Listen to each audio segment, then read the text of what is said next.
Arteon. Sounds like a Marvel supervillain or something Godzilla's gonna fight in its next movie, but it's not. It's a VW sedan. See? No monster, no supervillain, sedan.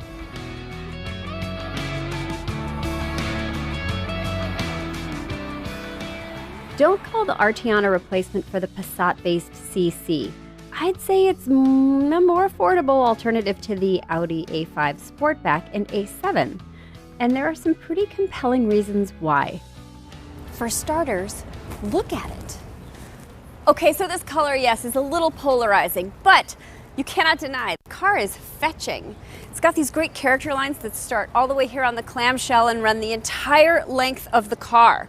It even looks fast and sporty. No one is going to mistake this for your mama's crossover.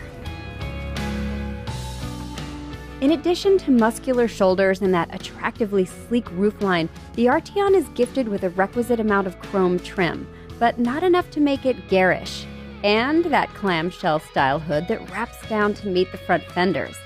Sexy! As for the color, Volkswagen calls this curcuma yellow metallic.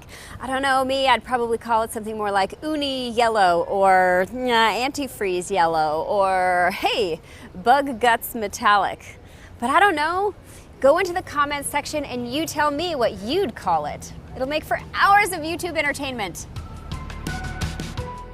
Inside, the Arteon feels like it's a little bit familiar, as in Audi familiar. So this is a little bit like the setup of VW Group's more expensive cousin, and I really like the way that it looks. I think that for the R Design trim, which is what this one is, they've picked some really nice fit and finishes, though I have to say, if I was a designer, I would kind of try and stay away from this pebbled black plastic. It tends to look not as snazzy, but in the interest of saving some ducats, I guess I can understand why.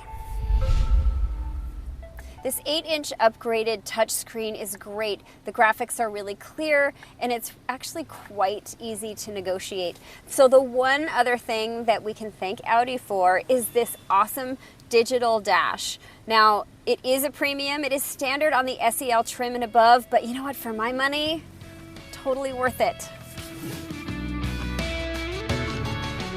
The seats are comfortable and supportive in the front. I really like the headrest adjustment. In the back, the bench seat splits and there's good legroom back there. Headroom is good too, even with the fastback shape. Though for a taller person, maybe. The middle seat isn't much of a long journey proposition, but cargo space isn't skimpy, so don't think just because you're driving a fastback sedan you have to compromise on space. You don't. Vanna White out. This tester we drove is an SEL Premium R-Line with 19-inch alloy wheels, leather seats, heated in the front and the rear, that 8-inch touchscreen, navigation, and a killer digital instrument panel, as well as a 3-zone climate system, leather-covered R-Line steering wheel with shift paddles. Lots of amenities.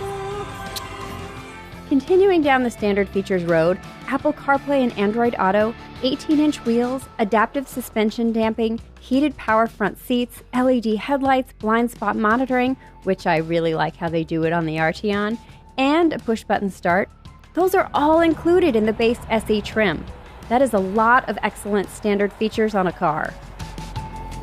The SEL gets you a panoramic sunroof, Napa leather, all over stuff, active cruise control with stop and go, remote start, and fancy ambient interior lighting.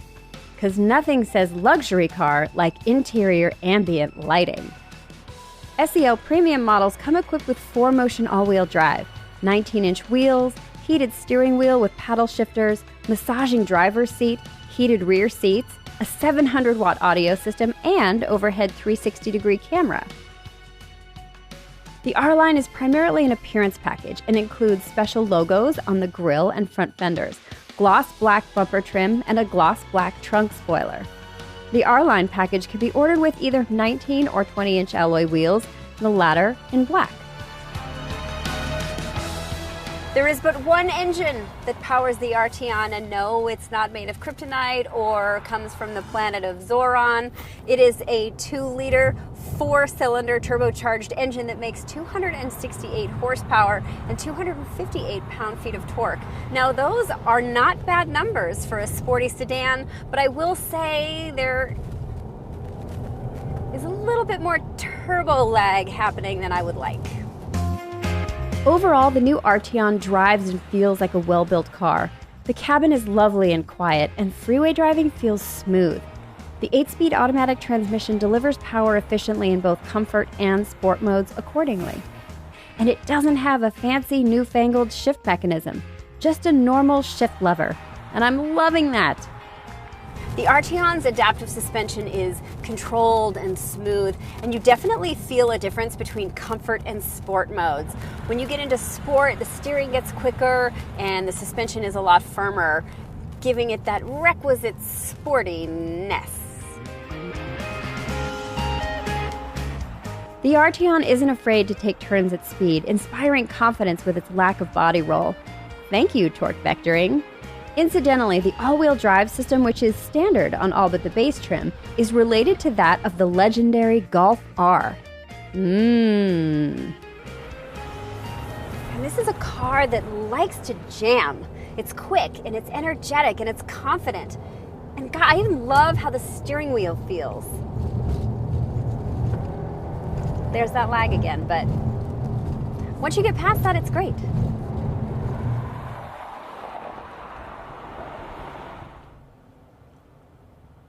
Okay, so the stop-start, I'm just personally not a fan of the actual stop-start, but this one is, honestly, this is one of the better ones. Like, it's pretty good.